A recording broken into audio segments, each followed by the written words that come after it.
India has received a major relief shipment at a time of rising tensions in West Asia.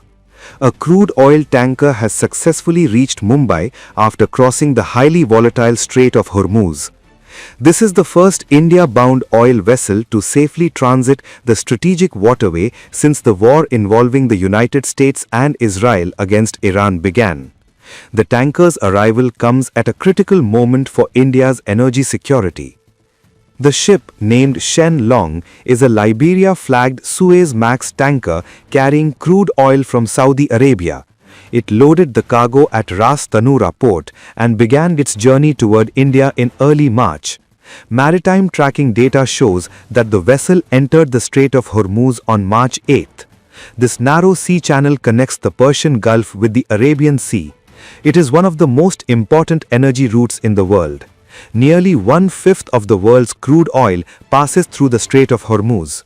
For India, the route is even more critical because a large share of its oil imports travels through this corridor.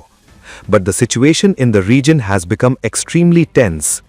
Since the conflict involving the United States, Israel and Iran escalated, maritime traffic through the Strait of Hormuz has sharply declined.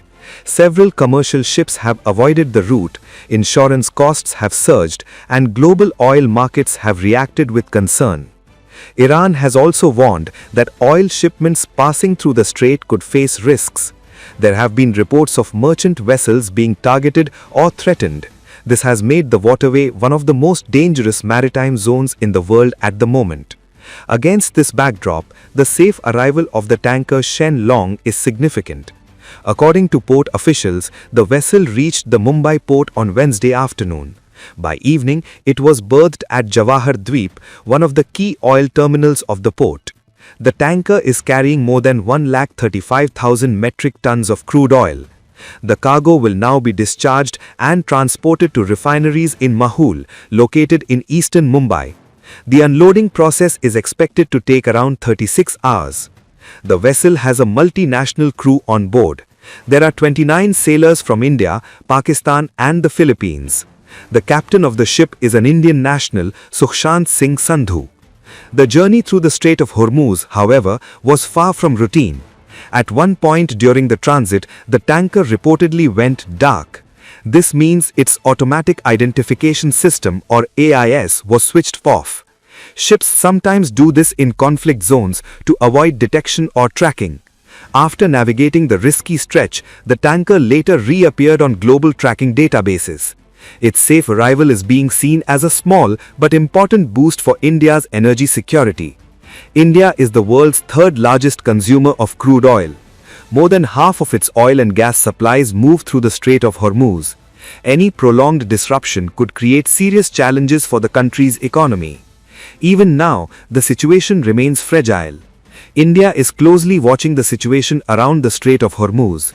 Reports had suggested that Iran had quietly allowed India-flagged tankers to pass through the strategic waterway, but Tehran has now dismissed those claims. Reports claim that Iran had offered special passage to India-flagged tankers after talks between India's External Affairs Minister S. Jaishankar and Iran's Foreign Minister Abbas Araghchi. According to those reports, two Indian tankers, Pushpak and Parimal, were able to move through the Strait of Hormuz safely.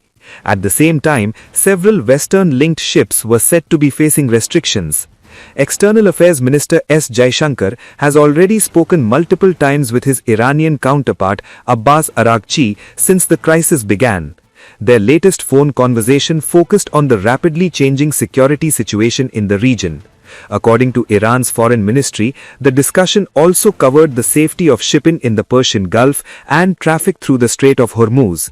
Tehran argued that the current insecurity in the region is a result of what it called destabilizing actions by the United States and Israel.